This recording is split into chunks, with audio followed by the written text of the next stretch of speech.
મજામાં સ્વાગત છે તમારું મારી YouTube ચેનલમાં। આજે આપણે શરૂ કરીશું પ્રશ્નપત્ર 2 ની જર્ની, જેમાં આપણે વિભાગ B સંપૂર્ણપણે કમ્પ્લીટ કરી દીધું। મેં તમને બે વિડિયોની અંદર આખો વિભાગ B ના દાખલા મેં તમને આપેલા છે।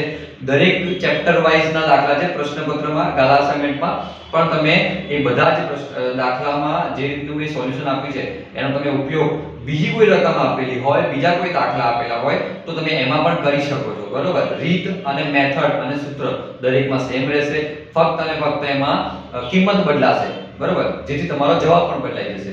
તો આશા કરું છું તમને એ વિડિયો ગમ્યો હશે અને તમને યુઝફુલ થયો હશે। ઓકે, હવે આપણે શરૂ કરીએ વિભાગ C ની જર્ની। વિભાગ C માં હું તમને આખો કવર કરી આપીશ અને આ પ્રશ્નપત્ર આખું હું તમને કવર કરી આપીશ, જેથી તમને બાકીના બીજા જે ચાર પ્રશ્નપત્ર છે અને બીજા પણ જે દાખલા છે એનું તમને કોઈ સોલ્યુશનમાં કોઈ તકલીફ પડે છે તો તમે આ વિડિયો જોઈ શકો છો। હવે વિભાગ C માં આપણે જોઈએ 38મો દાખલો, જેમાં તમને છે નીચે આપેલા દ્વિચલ સુરેખ સમીકરણ યુગ્મનો ઉકેલ તમે આદેશની રીતે મેળવો, બરોબર। આદેશની રીતે આપણે મેળવવાનું છે। અહીંયા તમને બે સમીકરણ આપેલા છે, આ સમીકરણનો આદેશની રીતે ઉપયોગ આપણે સૂત્રમાં કિંમત મૂકવાની છે। ઓકે, તો ચાલો આપણે શરૂ કરીએ। આદેશની રીત, પહેલા આપણે આદેશની રીતની વાત કરીએ તો આદેશની રીત, આદેશ એટલે શું?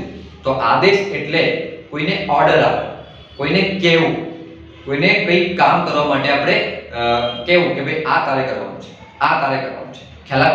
તો અહીંયા તમે જોઈ શકો છો કે બે સમીકરણ યુગ્મ આપેલા છે, તો એમાંથી કોઈ પણ આપણી પાસે બે ચલ છે x અને y, તો આપણે આદેશની રીતમાં કોઈ x કાં તો કોઈ y, એને આપણે આદેશ આપીશું y ના સ્વરૂપમાં કિંમત લાવવા માટે, x ને આદેશ આપીશું y ના સ્વરૂપમાં, y ને આદેશ આપીશું x ના સ્વરૂપમાં કિંમત લાવવા માટે। કોઈ પણ એક સમીકરણ આપણે સિલેક્ટ કરીએ અને એમાં કોઈ પણ એક ચલને આપણે સિલેક્ટ કરીએ, આદેશ આપીએ। તો ચાલો આને પહેલા આપણે સમીકરણને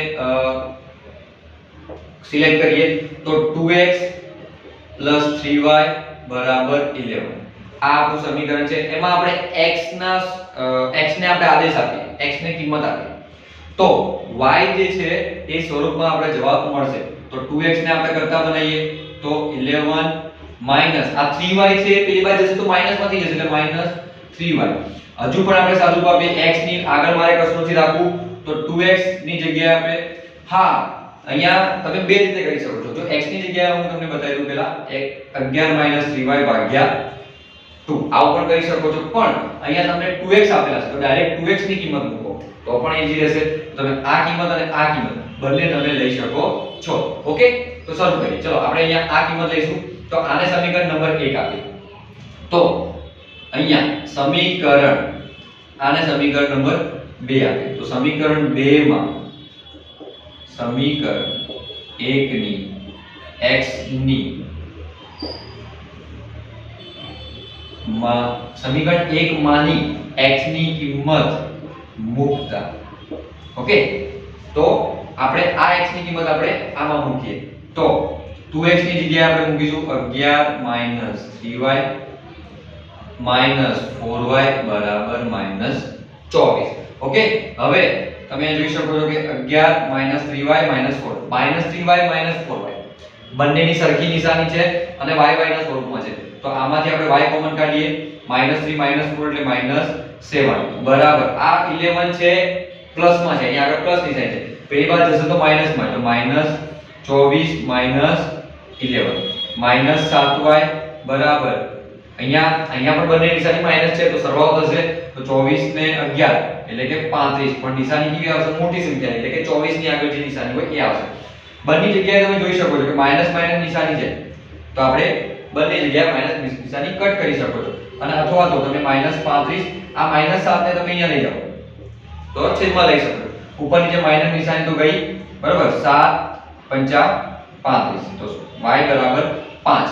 આ y બરાબર 5 કિંમત તમારે આ સમીકરણમાં મૂકવાની છે, તો અહીંયા સાદુરૂપ આપીએ આપણે તો x બરાબર 11 3 y ની જગ્યાએ તમારે મૂકવાનું છે 5 ભાગ્યા 2, તો અહીંયા આવશે 11 5 તારી 15 ભાગ્યા 2, અહીંયા 11 15 એટલે કે -4 ભાગ્યા 2, તો છેદ ઉડશે તો 2 એટલે કે નિશાની માઈનસ આવશે, તો x બરાબર -2 અને y બરાબર 5। તમને કિંમત મળી જાય. આદેશની રીતમાં સિમ્પલ છે, તમારે કશું કરવાનું નથી. રીત તો આ જ રહેશે, ખાલી સમીકરણ યુગ્મ અને કિંમતો એ બદલાશે. ઓકે, તો ચલો વિદ્યાર્થી મિત્રો આપણે આગળ વધીએ. અહીંયા આપણી પાસે છે 39મો દાખલો. 39મા દાખલામાં શું છે? નીચે આપેલા રેચલ સુરેખ સમીકરણ યુગ્મનો લોપની રીતે. આગળનો દાખલો જોયો આપણે આદેશની રીતે. આદેશની રીતમાં શું કરવાનું હતું? x અને y કોઈ બી એકને કરતા બનાવીને બીજા સમીકરણમાં કિંમત મૂકવાની. એક સિમ્પલ તમે સમજી શકો છો. અહીંયા થોડું ટ્વિસ્ટ રહેશે. લોપની રીતમાં તમારે લોપ એટલે શબ્દનો મતલબ શું થાય કે એને બાદ કરી દેવું, ઉડાડી દેવું, એને ખતમ કરી દેવું, ગાયબ કરી દેવું. તો આપણે આ બે સમીકરણમાંથી x કાં તો y ને આપણે ગાયબ કરી દઈશું. ના આપણે ડસ્ટરથી લૂછીને એને ગાયબ નથી કરવાનું. આપણે બંને સરખા કરીને બંને સમીકરણમાં અહીંયા x છે 2x છે, બરાબર? તો આ બંનેમાંથી x ને સરખા કરો, કાં તો આ બંનેમાંથી y ને સરખા કરો, અને પછી બંને સમીકરણની એક સમીકરણમાંથી બીજા સમીકરણને બાદ કરીએ તો તમે x અને y ને કોઈ બી જે તમે પદ લોપ કરવા માંગો છો એ ઉડી જશે, બરાબર? પણ આપણે લોપ કરવા માટે સરખું હોવું જરૂરી છે.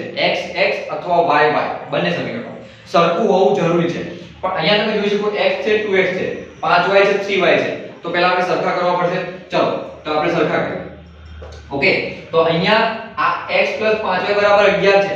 મારે પહેલા તો નક્કી કરવું છે કે મારે કોને લોપ કરવો છે, કોને ઉડાડી દેવું છે, ગાયબ કરી દેવું છે. તો મારે બંને સમીકરણમાં x ને મારે ગાયબ કરી દેવું છે અને y ને ખાલી રાખવું છે. પછી જે y ની કિંમત મળશે એ y ની કિંમત પછી કોઈ પણ આ બે સમીકરણમાંથી કોઈ પણ સમીકરણમાં મૂકીશ તો મને જવાબ મળી જશે. ઓકે, તો હું પહેલા આ સમીકરણ નંબર 1 આપો અને સમીકરણ નંબર 2 આપો. તો અહીંયા લખો કે સમીકરણ 1 ને 2 વડે ગુણતા. કેમ અહીંયા ગુણવાની વાત કરું છું? કેમ લોપ કરવાનો છું? ગુણવાનું ક્યાંથી આવે? ના, આપણે જો અહીંયા 2x છે, અહીંયા 2x છે, હું 2x ને x નથી કરી શકતો, પણ x ને 2x કરી શકું છું. ખ્યાલ આવે? ઈઝી વે ની વાત કરું છું. બાકી તો હું બંનેને ફેરફાર કરી શકું છું, પણ હું 2x ને x કરવા જઈશ એના કરતા હું x ને 2x એટલે કે 2 વડે ગુણું. તો ચલો સમીકરણ 1 ને 2 વડે ગુણતા. તો મારે ખાલી x ને ના ગુણવાનું, મારે દરેક પદને મારે એટલે કે ડાબી બાજુ અને જમણી બાજુ બંને બાજુ આપણે 2 વડે ગુણવું પડે. તો અહીંયા હું 2x 5y આખા ડાબી બાજુને ગુણું અને 11 અને જમણી બાજુ.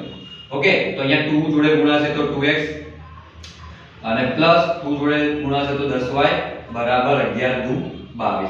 ઓકે, તો આ આપણું સમીકરણ બન્યું 3. હવે અહીંયા જોઈ શકો 2x અને 2x સરખા છે. તો સમીકરણ 3 માંથી 2 બાદ કરો કાં તો 2 માંથી 3 બાદ કરો, ગમે તે બાદ કરશો તમને અહીંયા 2x તો ઉડી જશે. ચલો એની આપણે ગણતરી કરીએ. તો અહીંયા લખીએ સમીકરણ 3 માંથી સમીકરણ 2 બાદ કરતા. અહીંયા હું સમી પછી ડોટ એટલે કે સમીકરણનું ટૂંકમાં લખું છું, તમારે સમજી જવાનું છે. ઓકે, તો અહીંયા હું બાદ કરીશ તો પહેલા હું સમીકરણ 3 લખી દઉં 2x 10y બરાબર 22. અહીંયા તમારે બાદબાકી અહીંયા જે શીખવાડું છું, જે રીતે બતાવું છું એ રીતે બાદબાકી કરશો તો સહેલું રહેશે, બરોબર? અહીંયા આ સમીકરણ છે 2x 3y બરાબર 9. ઓકે, તો અહીંયા તમે જોઈ શકો છો મારે બાદબાકી કરવાની છે. તો હંમેશા બાદબાકીમાં પહેલી સંખ્યાની નિશાની તો જે છે એની એ જ રહેશે. બીજી સંખ્યાની નિશાની એટલે કે કોઈ સંખ્યામાંથી બીજી સંખ્યા આપણે બાદ કરીએ તો બીજી સંખ્યાની નિશાનીમાં ફેરફાર થશે, એની આગળ માઈનસ આવશે તો એમાં ફેરફાર થશે. તો પહેલા હું માઈનસ કરી દઉં, મૂકી દઉં. ઓકે, આ પ્લસ હતું આ માઈનસ, તો માઈનસ થઈ જશે તો આ પદ આખું ઉડી જશે, અહીંયા 0 આવી ગયું. આ માઈનસ અને આ માઈનસ પ્લસ થઈ જશે, આ પ્લસ અને આ પ્લસ તો શું થઈ જશે? પ્લસ 13y બરાબર 22 માંથી 9 જશે તો વિદ્યાર્થી મિત્રો અહીંયા વિદ્યાર્થી મિત્રો વધશે 13. ઓકે, તો આ 0 નું કઈ કામ નથી આપણે, તો 13y બરાબર 13. તો હું y બરાબર કરતા બનાવું તો y ની સાથે 13 ગુણાકારમાં છે, પહેલી બાદ જશે તો ભાગાકારમાં થઈ જશે. તો 13 ભાગ્યા 13 એટલે કે y બરાબર 13 એકા 13 તો 1 આવશે. y બરાબર 1 કિંમત મળી ગઈ આપણને. આ y બરાબર કિંમત તમે આ સમીકરણમાં મૂકો, આ 1 2 3 કોઈ પણ સમીકરણમાં મૂકશો તમને જવાબ મળી જશે. મારે અહીંયા હું તમને કોઈ પણ એક સમીકરણમાં મૂકીને બતાવું. તો ચલો સમીકરણ 1 માં જ આપણે મૂકી દઈએ. 1 માં y બરાબર 1 કિંમત મૂકતા. ઓકે, તો આપણે કિંમત મૂકીએ તો આ સમીકરણમાં 1 માં x ની જગ્યાએ આપણે x રાખીએ +5 y ની જગ્યાએ 1 રાખીએ બરાબર 11. તો x પ્લસ 5 એકા 5 બરાબર 11. તો x બરાબર 5 પેલી બાજુ જશે તો 11. આ x સાથે 5 સરવાળામાં હતા, પેલી બાજુ જશે તો બાદબાકીમાં, એટલે કે 11 5 એટલે કે 6. x બરાબર 6 અને y બરાબર 1. કિંમત મળી જાય લોકની રીતમાં. વિદ્યાર્થી મિત્રો યાદ રાખજો, તમારે જે x અને y કોઈ બી એકને તમારે ગાયબ કરી દેવું પડશે, ઉડાડી દેવું પડશે. અને એ કરવા માટે તમારે બંને સમીકરણમાં x તમે x ને ઉડાડો છો તો x સરખા કરવા પડશે, એટલે કે 2x 5x 10x આ બાજુ પણ 2x 5x 10x જે પણ હશે સિમિલર હોવા જોઈએ, તો જ આપણે સરખામાંથી સરખું બાદ કરીએ તો ઉડી જાય. ખ્યાલ આવ્યો? ઓકે, તો વિદ્યાર્થી મિત્રો આગળ વધીએ હવે આપણી પાસે છે 40મો દાખલો. તો એમાં છે સમાંતર શ્રેણી, એટલે કે 5મા ચેપ્ટરનો દાખલો છે. સમાંતર શ્રેણીના પ્રથમ 14 પદોનો સરવાળો આપણને આપેલો છે 1050 હોય અને તેનું પ્રથમ પદ 10 આપ્યો. પહેલા તો આપણે જે વસ્તુ આપેલી છે એને આપણે સંજ્ઞા સ્વરૂપે લખી દઈએ. તો ચાલો આપણે લખીએ સમાંતર શ્રેણીના પ્રથમ 14 પદોનો સરવાળો, એટલે કે S14 14 પદોનો સરવાળો કેટલો છે 1050. પછી છે તેનું પ્રથમ પદ 10 આપેલું છે, તો પ્રથમ પદ માટેનું સૂત્ર છે a બરાબર 10 હોય. તો શ્રેણીનું 20મું પદ એટલે કે a20 તમારે શોધવાનું છે. બસ સિમ્પલ. તો તમે જોઈ શકો કે જે વસ્તુ આપણને આપેલી છે બરોબર, એના ઉપરથી પહેલા તો આપણે 20મું પદ શોધવાનું છે. તો 20મા પદનું સૂત્ર શું થશે પહેલા તો એ આપણે જોઈએ. ચલો તો એને આપણે હું અહીંયા અલગ લખું. તો 20મા પદ માટેનું સૂત્ર શું થશે? તો a + 20 - 1d. આ 20મા પદ માટેનું સૂત્ર છે. ઓકે, અહીંયા a + 20 માંથી 1 જશે તો 19d. આ થયું 20મા પદ માટેનું સૂત્ર. a બરાબર તમને આપેલો છે 10 આપેલો છે. Okay, plus 19. અહીંયા d બરાબર તમને નથી આપ્યો. d એટલે કે સામાન્ય તફાવત. સમાંતર શ્રેણીના પદો પણ નથી આપ્યા, ક્રમિક પદો એક પછી એક. તો તમે બીજા પદમાંથી પહેલું પદ બાદ કરો અને ઇન્ડિવિડ્યુઅલ તમને અલગથી પણ d બરાબર નથી આપેલો, તો તમારો દાખલો અહીંયા ખતમ નથી થતો. તમારે શું કરવું પડશે? d પહેલા કિંમત શોધવી પડશે. ઓકે, તો d શોધવા માટે તમને 14 પદોનો સરવાળો 1050 આપેલો છે. તો એમને તો નથી આપેલો, એ તમને d શોધવા માટે આપેલો છે. ઓકે, તો આપણે એનું સાદુરૂપ આપીશું. બરોબર, તમે ખાસ ધ્યાન રાખજો, હું પહેલા કયું દાખલાનું સ્ટેપ કરું છું, પછી કયું સ્ટેપ કરું છું. બરોબર, તો તમે કન્ફ્યુઝ ના થતા. S14 બરાબર તમને અહીંયા આપેલું છે 1050. ચલો વિદ્યાર્થી મિત્રો 14 પદોનો સરવાળો જો તમને ના આપેલો હોત તો એનું સૂત્ર શું થાત? તો તમે અહીંયા લખી શકો 14 પદોનો છે. તો ચલો આપણે પહેલા સૂત્ર લખીએ. તો n/2 2a + n - 1d બરાબર 1050. ચલો 14 પદ માટે છે તો n બરાબર શું થશે? 14 થશે. તો 14/2 2 a ની કિંમત કેટલી આપેલી છે? 10 પ્લસ n ની જગ્યાએ 14 - 1 d તમારે અહીંયા શોધવાનું છે. ઓકે, તો તમે જોઈ શકો અહીંયા બધાની કિંમત આપણે મૂકી દીધી, ફક્ત અને ફક્ત d જ નથી. તો d ની કિંમત આપણે અહીંયા સાદુરૂપ આપીએ. જે d ની કિંમત મળે છે એ આ સમાંતર શ્રેણી બધી જ બાબતો એક જ સમાંતર શ્રેણી માટે આપેલી છે. તો d બધા જ પદો માટે સરખો હશે, તો એની કિંમત આપણે આમાં મૂકી દઈશું. ઓકે, તો ચલો અહીંયા 7 થઈ જશે. ઓકે, અહીંયા થશે 2 × 10 એટલે 20 પ્લસ અહીંયા 13d બરાબર 1050. ઓકે, ચલો આ 7 છે આખા કૌંસના ગુણાકારમાં છે. તો પેલી બાજુ જશે તો શું થશે? ભાગાકારમાં થશે. તો 20 + 13d આ એટલું વધશે 1050/7. ઓકે, ચલો 20 + 13d આપણે એમને એમ લખીએ. પહેલા આપણે ભાગાકાર કરી દઈએ. 1050/7 કરીએ આપણે. તો 1050/7 7 એકા 7 3 વધ્યા 7 પંચા 35 0 0. આ એકનું 0 વધ્યું, એને અહીંયા લઈ જવાની જરૂર નથી, અહીંયા લઈ જઈએ 150. તો ચલો અહીંયા મૂકીશું આપણે 150. ઓકે, ચલો આ 20 છે એ 13 આપણે d ને કરતા બનાવવાનું છે. તો d ને પકડી રાખવાનું છે. તો d ને આપણે ડાબી બાજુ રાખીશું, બાકી બધા જ પદો પેલી બાજુ લઈશું. ચલો આ 20 છે એ d સાથે સરવાળામાં છે. તો પેલી બાજુ જશે તો શું થશે? બાદબાકીમાં, એટલે કે 150 - 20. ઓકે, તો 13d બરાબર પેલાની બાદબાકી કરી દઈએ 130 થશે. 130. હવે મારે d ને કરતા બનાવવો છે હજુ પણ. તો d સાથે 13 ગુણાકારમાં છે, મારે નથી રાખવા, પેલી બાજુ લઈ જાઓ. તો ભાગાકાર થશે તો 130 ભાગ્યા 13 તો d બરાબર 13 એકા 13 એટલે કે 13 દાન 130 એટલે d બરાબર 10 કિંમત બસ d બરાબર 10 કિંમત અહીંયા મૂકી દો ચલો 10 પ્લસ 19 ગુણ્યા 10 એટલે કે 190 બરોબર તો અહીંયા થશે 200 તો તમને 20મું પદ મળશે 200 બસ સિમ્પલ તમારે શું ધ્યાનમાં લેવાનું હતું એક તો સરવાળા માટેનું સૂત્ર ધ્યાનમાં લેવાનું હતું અને 20મું પદ શોધવાનું છે એનું સૂત્ર ધ્યાનમાં શું ખૂટે છે એ તમારે નોટિસ કરવાનું છે કે અહીંયા d ખૂટે છે તો d તમારે શોધવા માટે અહીંયા આ જર્નીમાં નીકળી જવાનું છે તો તમે જશો તો તમને d મળી જશે બરોબર અહીંયા આપેલું છે સરવાળો ઓકે તો આ રીતે તમે કોઈ પણ પદ શોધવાનું હોય તો તમે આપણે આપણી જર્નીમાં આગળ વધીએ આપણે જોઈએ છીએ વિભાગ C ના દાખલા પ્રશ્નપત્ર 2 કાલા અસાઇનમેન્ટ તમે અહીંયા જોઈ શકો છો મેં હેડિંગ મારેલું છે ઓકે તો એમાં આપણે આગળ વધીએ આપણી પાસે છે હવે 41મો દાખલો ઓકે એમાં આપણને આપેલું છે બિંદુઓ A B C D ચાર બિંદુઓ આપેલા છે આ કૌંસમાં છે એના યામ આપેલા છે ઓકે તો આ ચાર બિંદુઓ એ એક ચોરસના શિરોબિંદુઓ છે તેમ દર્શાવવાનું છે ચોરસના શિરોબિંદુઓ એટલે કે આ ચારે બિંદુઓ જોઈન્ટ થઈને કનેક્ટ થઈને એકબીજા સાથે મળીને ચોરસ બનાવે છે ઓકે તો આપણે એ સાબિત કરવાનું છે દર્શાવવાનું એટલે કે સાબિત કરવાનું છે બરોબર જો આપણે સાબિત કરીએ છે કે નથી ઓકે તો એ સાબિત કરતા પહેલા આપણે સમજવું જોઈએ કે ચોરસમાં કઈ શરત ચોરસ કેવો હોવો જોઈએ શું શરત હોય તો એ ચોરસ આપણે માની શકીએ ઓકે તો ચલો પહેલા આપણે એવું દર્શાવી દઈએ કે આ ચોરસના શિરોબિંદુ છે એની આકૃતિ દોરી દઈએ ઓકે તો ચલો આપણે શરૂઆત કરીએ ઓકે તો પહેલા આપણે આ રીતની આકૃતિ દોરીએ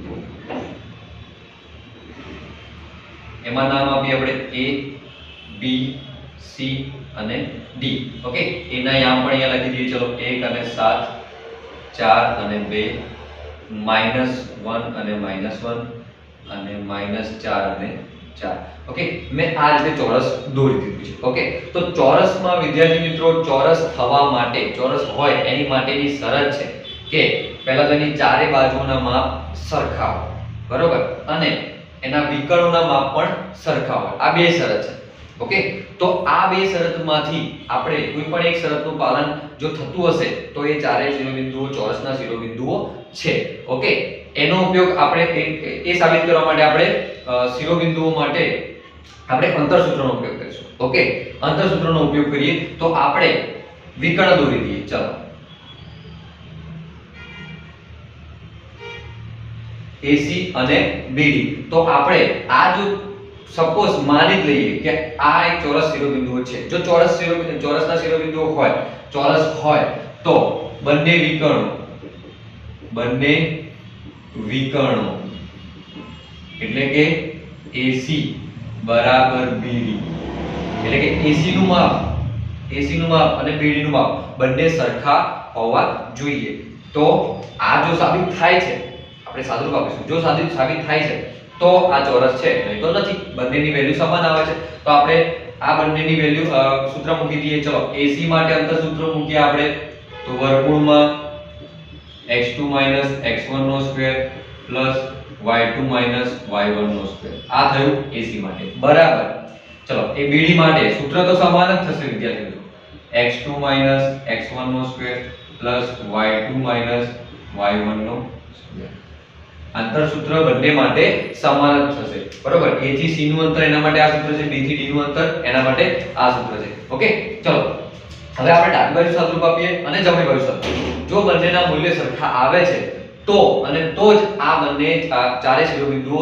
ચોરસના શિરોબિંદુઓ છે એવું સાબિત થાય છે જો નથી આવતા તો નથી ઓકે ચલો આપણે સાદુરૂપ આપીએ તો ચલો વર્ગમૂળમાં x2 - x1 અહીંયા AC નું છે તો A અને C તો A અને C માટે x1 x2 y1 y2 એવી રીતે આપણે લઈશું ચલો x2 એટલે બીજા બિંદુનો C બિંદુનો x યામ એટલે કે -1 C બિંદુનો x યામ x1 એટલે કે A બિંદુનો x યામ એટલે કે માઈનસ તો છે અને અહીંયા 1 એટલે કે પ્લસ આ માઈનસ છે અને પ્લસ 1 એનો સ્ક્વેર પ્લસ y2 એટલે કે બીજા બિંદુનો y યામ તો બીજું બિંદુ અહીંયા C છે C બિંદુનો y યામ એટલે કે -1 માઈનસ y1 એટલે કે પહેલા બિંદુનો y યામ તો પહેલું બિંદુ આપણે a છે એનો y યામ છે 7 એનો સ્ક્વેર ઓકે ચલો આ થયું AC માટે ઓકે ચલો પહેલા આપણે આખા આનું સાદુરૂપ આપી દઈએ પછી આનું સાદુરૂપ આપીએ ઓકે તમને વધારે સમજ આવશે ઓકે ચલો તો અહીંયા આપણે -1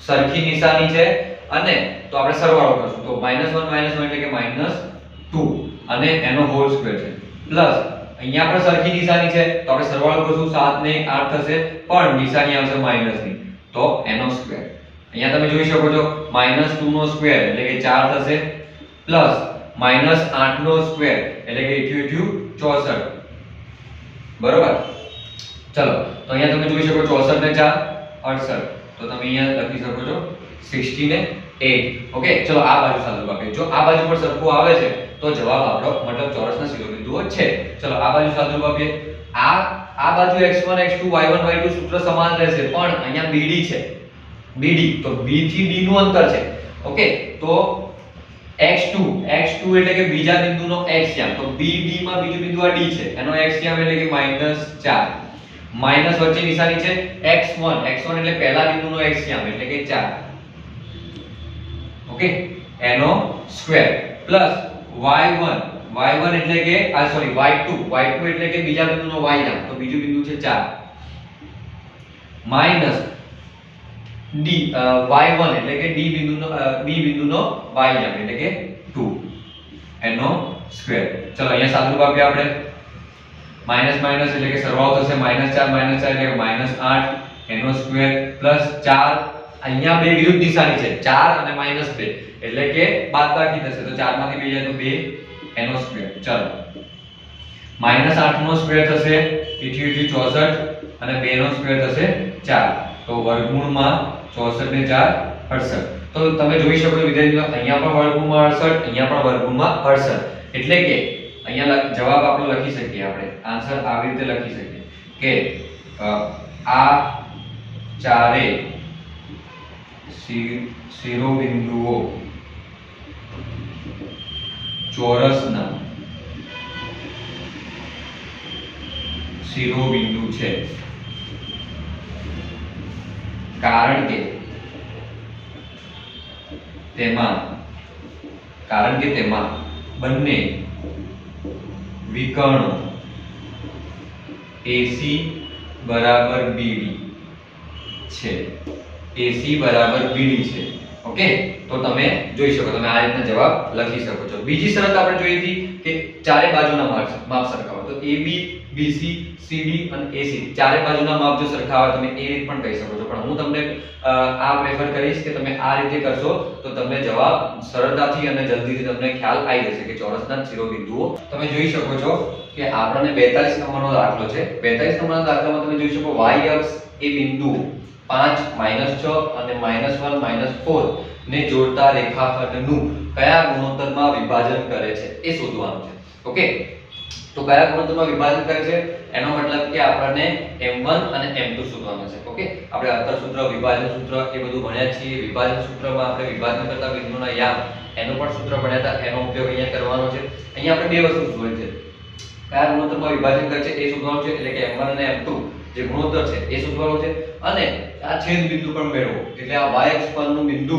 એના યામ કયા હશે એ પણ આપણે શોધવાનું છે પણ અહીંયા આપણે એ વસ્તુ આપી દીધી છે કે y અક્ષ પરનું બિંદુ છે તો y અક્ષ પરનું બિંદુ હોય તો એનો x યામ વિદ્યાર્થી મિત્રો 0 હોય ઓકે x યામ 0 આ ખાસ યાદ રાખજો અને જો x યામ પર બિંદુ હોય તો એનો y યામ 0 હોય બરોબર તમે આગળના ધોરણમાં ભણી ગયા છો ઓકે ચલો આપણે દાખલાની શરૂઆત કરીએ અહીંયા એક આપણે આ રીતે રેખાકૃતિ દોરી શકીએ a અને b બિંદુ નામ આપીએ a ના યામ આપણે આપીએ 5 અને -6 b ના યામ -1 અને -4 એમને જોડતો કોઈ બિંદુ છે આ બિંદુ છે એ y અક્ષ પરનું એનું નામ આપું p આ y અક્ષ પરનું બિંદુ છે એટલા માટે એને આપણે યામ આપણે x યામ 0 અને y યામ આપણને આપેલો નથી તો આપણે અત્યારે y લઈ લઈએ આપણે એ પણ શોધવાનું છે ઓકે તો 0 અને y લઈ લીધું તો અહીંયા હશે માનો કે m1 અહીંયા હશે m2 આ ગુણોત્તર કયો હશે એ આપણે શોધવાનું છે ઓકે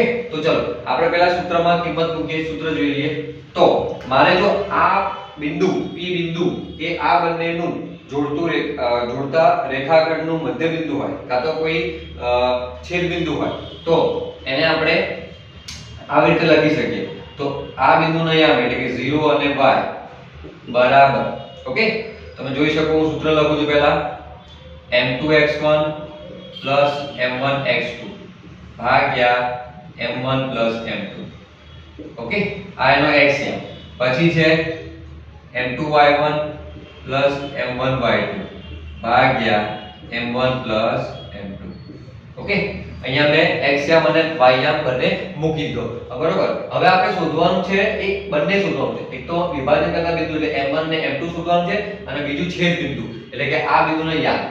તો અહીંયા આપણે તમને શોર્ટ ટ્રીક સમજાવું છું કે જો આ એક જ સૂત્રમાં તમને બંનેની વેલ્યુ મળી જશે. એ કેવી રીતે તમને કહું. જો મિત્રો, આ યામ તમને 0 આપેલ છે, એક્સિયમ 0 છે, તો હું 0 ની સાથે આ એક્સિયમ સરખાવું જેમાં આપણને x1 x2 અને x1 x2 એ આપણે આપી દીધા છે. ચલો અહીંયા લખી દઈએ સરળતા ખાતર. આ x1 કહેવાય, આ y1 કહેવાય. પહેલા બિંદુનો x યામ, પહેલા બિંદુનો y યામ. આ બાજુ છે x2 અને y2.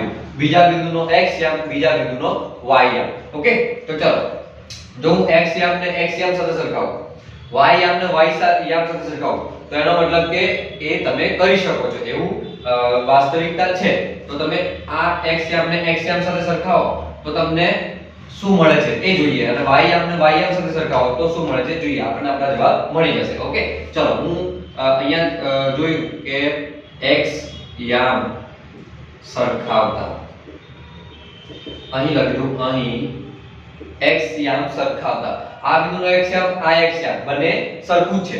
તો ચલો 0 બરાબર m2 આપણને નથી આપ્યો, x1 ની જગ્યાએ વિદ્યાર્થીઓ શું આપેલું છે 5 આપ્યું છે. ઓકે, પ્લસ m1 નથી આપ્યો, x2 ની જગ્યાએ શું આપ્યું છે -1 આપ્યું છે.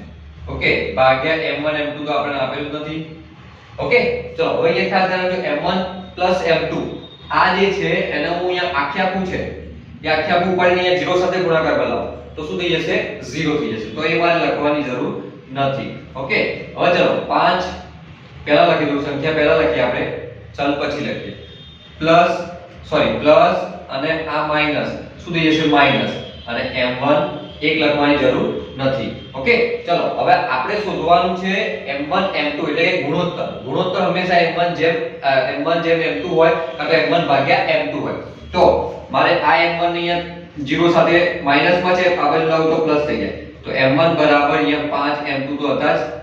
ઓકે, ચલો હવે m1 ભાગ્યા આ m2 ને અહીંયા ભાગાકારમાં લાવો તો m2 બરાબર, જો અહીંયા 1 છે, અહીંયા 1 છે, અહીંયા ગુણાકારમાં ભાગાકારમાં જશે તો 5 ભાગ્યા 1. તો m1 અને m2 નો ગુણોત્તર કેટલો આવ્યો 5 ભાગ્યા, એટલે એનો મતલબ કે m1 બરાબર 5 m2 બરાબર 1 આપણે લઈ શકીએ. ચલો આ m1 અને m2 ની કિંમત તમારે y યામ સરખાવતી વખતે અંદર મૂકવાની છે.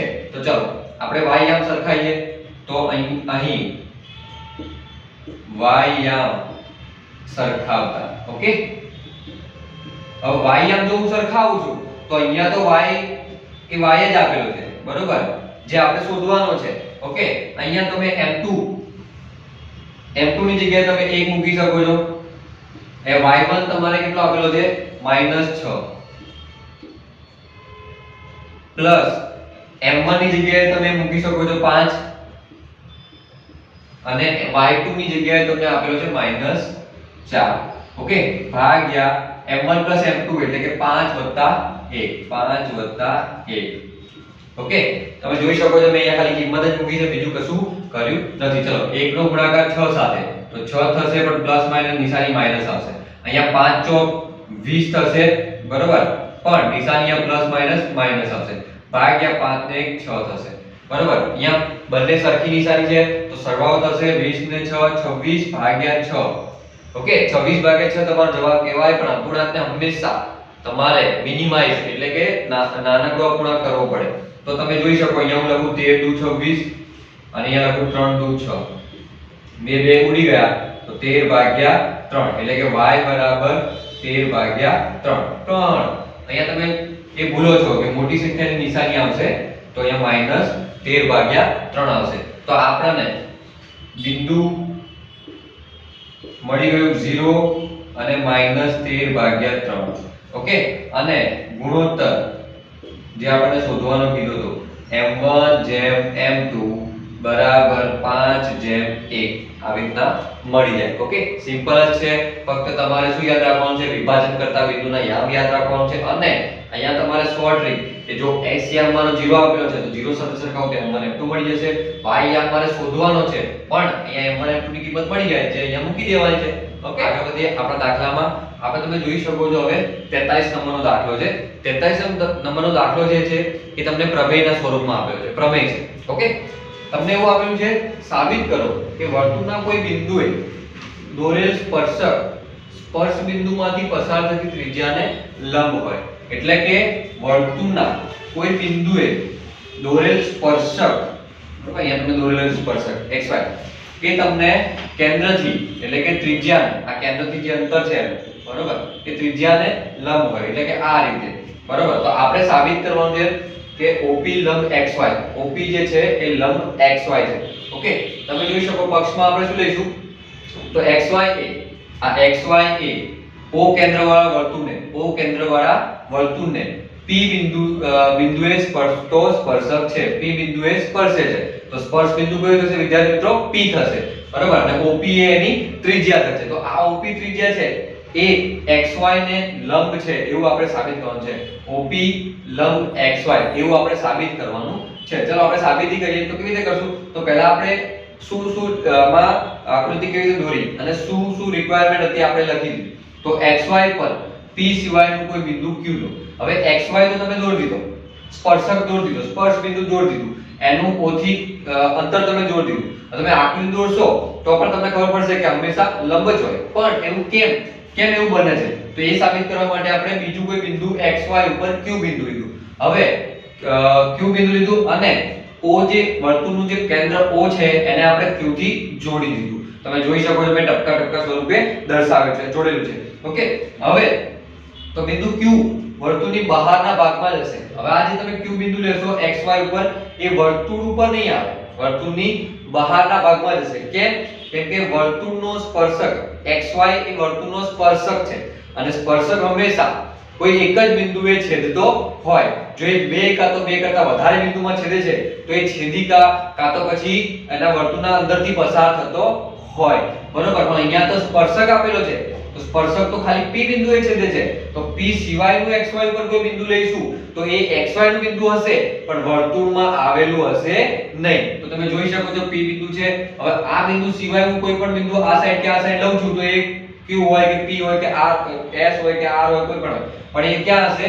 વર્તુળની બહારના ભાગમાં હશે, બરોબર. તો તમે શબ્દોમાં અહીંયા લખી શકો કારણ કે જો તે વર્તુળના અંદરના ભાગમાં હોય અથવા વર્તુળ પર હોય તો xy વર્તુળની છેદિકા બને, સ્પર્શક ના બને, છેદિકા બને, બરોબર. જ્યારે તમે વર્તુળ ચેપ્ટરમાં તમે ભણ્યા હશો, બરોબર, છેદિકા કઈ ટાઈપની હોય તો વર્તુળના અંદરથી પસાર થતી હોય અને વર્તુળના બે ટુકડા કરતી હોય કાં તો વર્તુળને બે બિંદુમાં સ્પર્શતી હોય, બરોબર. તો અહીંયા આપણે એવું નથી, અહીંયા આપણે સ્પર્શક આપેલો છે એટલે કોઈ બિંદુમાં જ છેદે છે. ઓકે, ચલો OQ એ વર્તુળની ત્રિજ્યા કરતા મોટી થાય. હવે તમે જોઈ શકો છો વર્તુળમાં ના હોય તો OQ આપણે જોડીએ તો એની ત્રિજ્યા એટલે કે આટલા સુધી એની ત્રિજ્યા છે, બરોબર. તો એની ત્રિજ્યા કરતા મોટી છે તો OQ એ ત્રિજ્યા કરતા મોટી છે. તો OQ ગ્રેટર ધેન OP, આ OP ત્રિજ્યા છે એના કરતા OQ વધારે હશે, બરોબર. હવે તો બસ તમારે અહીંયા સાબિત થઈ ગયું. કેવી રીતે?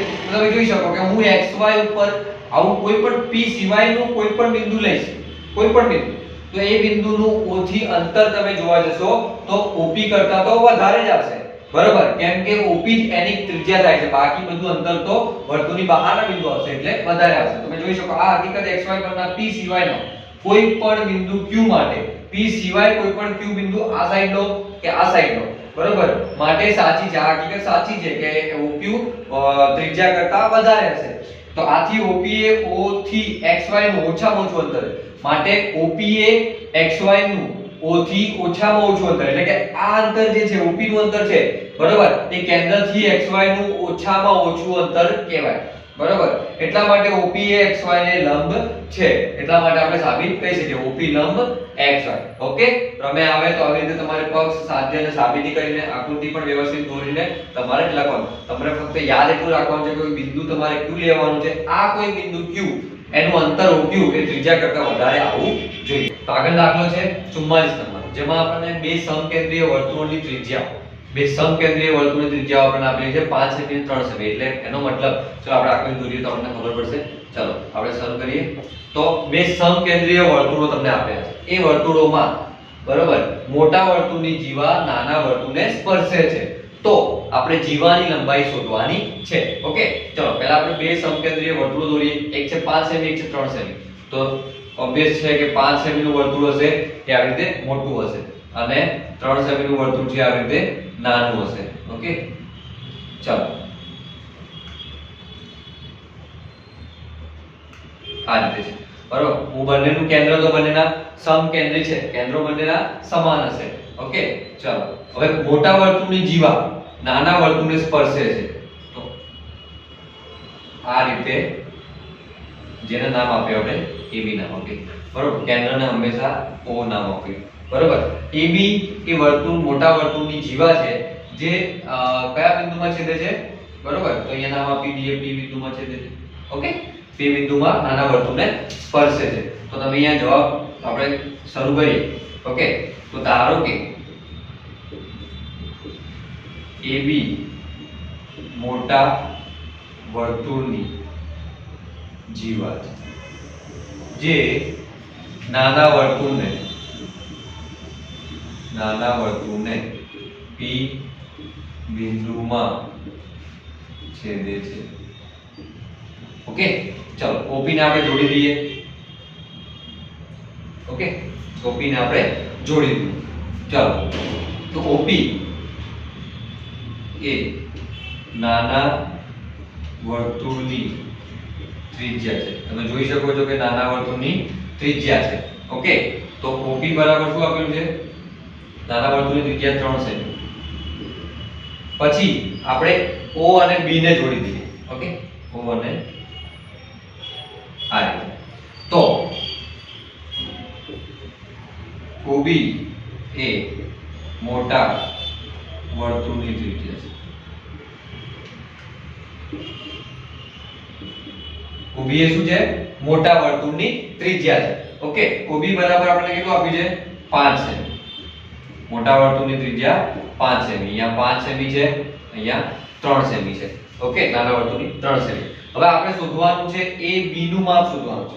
ઓકે, તો આપણને ખબર છે કે ત્રિકોણ OPB માં ઓકે તમે જોઈ શકો છો કે ખૂણો P કાટખૂણો છે. આપણે હમણાં જ પ્રમેય આગળના દાખલામાં જોયું. પ્રમેય આપણને હતો કે સ્પર્શ બિંદુ કોઈ હોય તો એ સ્પર્શ બિંદુ એ લંબ હોય. OP એ લંબ હોય તો કાટખૂણો બનાવતો હોય. ઓકે, P કાટખૂણો છે. હવે P કાટખૂણો હોય તો આપણે પાયથાગોરસના પ્રમેય મુજબ તમે લખી શકો કર્ણ OB કર્ણ થશે તો OB નો સ્ક્વેર કર્ણનો વર્ગ બરાબર બાકીની બે બાજુના વર્ગનો સરવાળો, એટલે કે OP નો સ્ક્વેર પ્લસ PB નો સ્ક્વેર. અહીંયા હું પાયથાગોરસનો પ્રમેય કેમ લઈ રહ્યો છું? કેમ કે આપણે AB શોધવાનું છે. AB શોધવા માટે તમે જોઈ શકો કે PB નું માપ અને AP નું માપ બંને સરખા હશે બરોબર. કેમ કે જે આ O થી B નું અંતર એટલે કે ત્રિજ્યા મોટા વર્તુળની ત્રિજ્યા થશે, આ બાજુ પણ મોટા વર્તુળની ત્રિજ્યા થશે બરોબર. તો એના માટે સમાન થશે બરોબર. OB નો સ્ક્વેર આપણને કેટલો આપેલો છે? તો 5 નો સ્ક્વેર બરાબર OP નો સ્ક્વેર કેટલો આપેલો છે? 3 નો સ્ક્વેર પ્લસ PB આપણે શોધવાનું છે. ઓકે, તો ચલો 5 નો વર્ગ થશે 25 અને આ 3 નો સ્ક્વેર છે 9 છે, એનો હું ડાબી સાઈડ આવું તો -9 થઈ જશે બરાબર PB નો સ્ક્વેર. 25 માંથી 9 જશે તો 16 આવશે. ઓકે, તો PB નો સ્ક્વેર બંને બાજુ વર્ગમૂળ કરીએ તો વર્ગમૂળમાં 16 બરાબર PB નો સ્ક્વેર પણ એનું વર્ગમૂળ. તો અહીંયા તમે જોઈ શકો કે PB બરાબર શું થશે? 16 નું વર્ગમૂળ 4. PB બરાબર કેટલું આવશે? 4 એકમ એટલે કે 4 સેમી. ઓકે, તો હવે આપણે જે શોધવાનું છે AB, તો માટે મોટા વર્તુળની જીવા AB બરાબર 2 ગુણ્યા PB. આ નું ડબલ માપ થાય બરાબર. તો તમે જોઈ શકો કે 2 ગુણ્યા PB કેટલું આવ્યું? 4. તો 2 ચોક 8 એટલે કે 8 સેમી. AB બરાબર થશે 8 સેમી.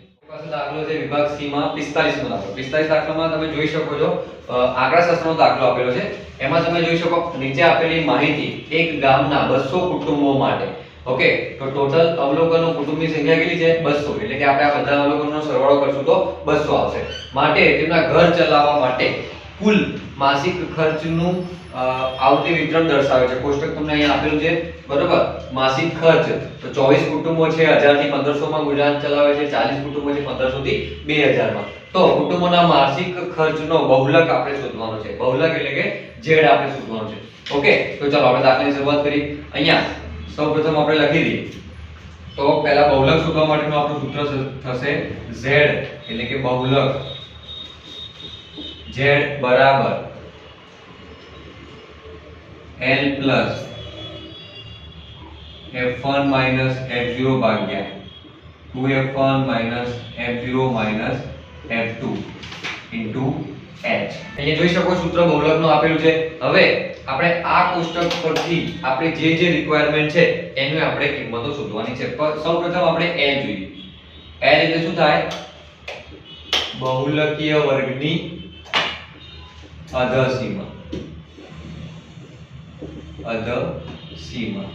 ઓકે, તો બહુલકીય વર્ગ અહીંયા કયો પસંદ કરીશું? તો તમે જોઈ શકો કે કુટુંબોની સંખ્યા જે અવલોકનમાં સૌથી વધારે છે તે તમે એની આગળનો એની સામેનો વર્ગ એ તમે બહુલકીય વર્ગ જોઈ શકો. તો અહીંયા 40 જે છે, બરોબર, એ આપણા કુટુંબોની સંખ્યા અહીંયા વધારે છે.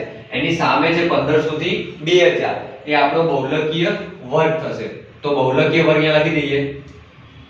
બહુલકીય વર્ગ એટલે કે 1500 થી 2000 થશે. આ આપણો બહુલકીય વર્ગ છે. ઓકે, બહુલકીય વર્ગની અધસીમા. તો અધસીમામાં તમે આ જોઈ શકો છો. તો L બરાબર આવશે 1500. ઓકે, હવે છે F1 F0 અને F2 પછી H છે. ઓકે, તો તમે અહીંયા F1 બરાબર શું લઈ શકો? તો બહુલકીય વર્ગની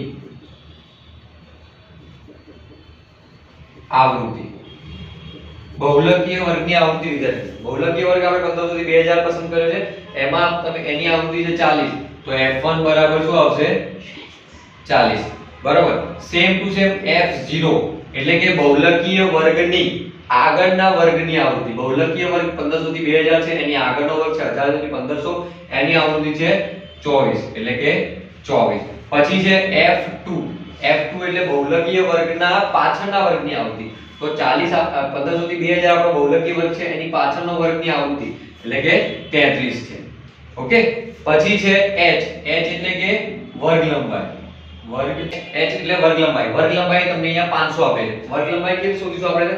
તો 1000 અને 1500 વચ્ચે કેટલાનો ડિફરન્સ છે, એટલે કે 1000 અને 1500 ની વચ્ચે કેટલા રૂપિયાનો તફાવત છે? તો 500 નો છે, બરોબર. દરેકમાં 500 500 એડ થતા જાય છે, બરોબર. તમે જોઈ શકો. તો વર્ગ લંબાઈ 500. બસ આપણને બધી જ વસ્તુ મળી ગઈ છે. અહીંયા આપણે સૂત્રમાં કિંમત મૂકીએ. ચલો, તો અહીંયા L એટલે આપણું 1500 પ્લસ F1 એટલે કે 40 માઈનસ F0 એટલે કે 24 ભાગ્યા 2F1 એટલે કે 2 ગુણ્યા F1 એટલે કે 40 માઈનસ F0 એટલે કે 24 માઈનસ F2 એટલે કે 33 ગુણ્યા 500. ઓકે, ચલો 1500 નું કશું નહીં થાય. અહીંયા એમને એમ રાખી દઈએ. પહેલા આપણે ઉપર બાદબાકી કરીએ. 40 માંથી 24 જશે તો અહીંયા 6 અને 16 આવશે. ઓકે, ચલો અહીંયા 2 ચોક એટલે 8 એટલે 80 માઈનસ આ બંનેનો સરવાળો કરી દઈએ. આપણે માઈનસ નિશાની છે, આપણે સરવાળો કરી દઈએ. તો 4 ને 3 7, 2 ને 3 5, 57 ગુણ્યા 500. ઓકે, ચલો પહેલા આપણે આની બાદબાકી કરીએ, પછી આ બંનેનો ગુણાકાર કરીશું. તો 1500 વત્તા 16 એમને એમ રાખીએ. 80 માઈનસ 57 એટલે કે 3, અહીંયા 7 થશે એટલે કે 2, 23 ગુણ્યા 500. ઓકે, ચાલો આપણે એ જો ડાયરેક્ટ આપણે અહીંયા ભાગાકાર કરીને પછી ગુણાકાર કરી શકીએ છીએ, બરાબર. અને 16 × 80 ગુણાકાર કરીને પણ આપણે ભાગાકાર કરી શકીએ છીએ. ચાલો, તો હું અહીંયા આ રીતે કરીશ.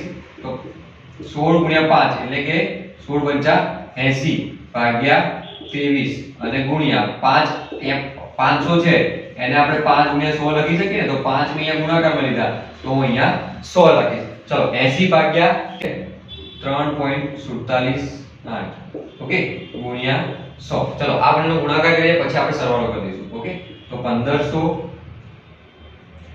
પ્લસ આ બંનેનો ગુણાકાર બસ 0 આપણે એક પોઈન્ટને પેલી બાજુ લઈ જવાનું છે 347.8 ઓકે 1500 માં આપણે સરવાળો કરીએ તો 8.748 અને 1 1847.8 એટલે કે આનો બહુલક આવશે 1847.8.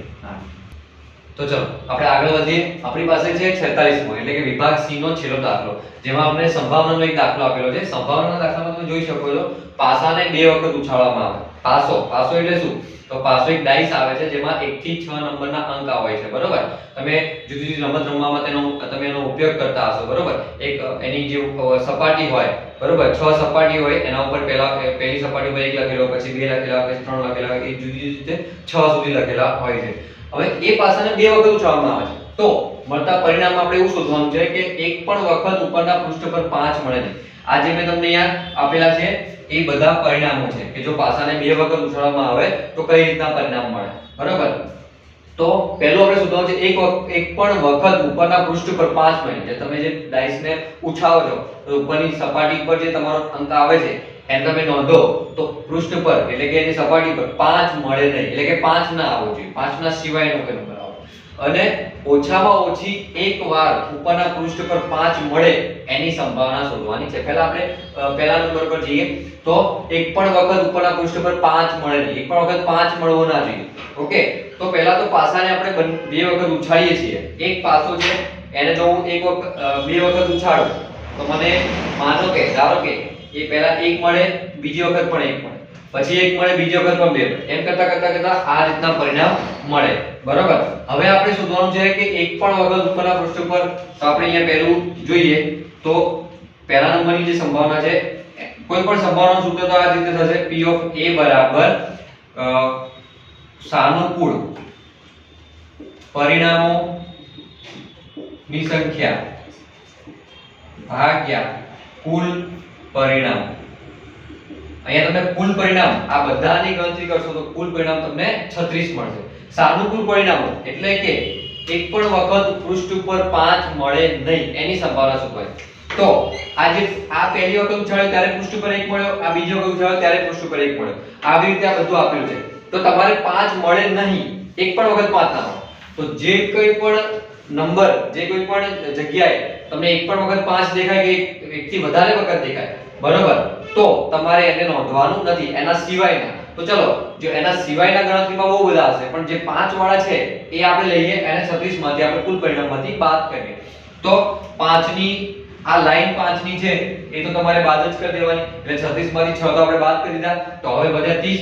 30 માંથી તમે જોઈ શકો કે આ 5 વાળી ઊભી લાઈન છે જેમાં એક બીજી વખત 5 5 5 5 5 મળે છે.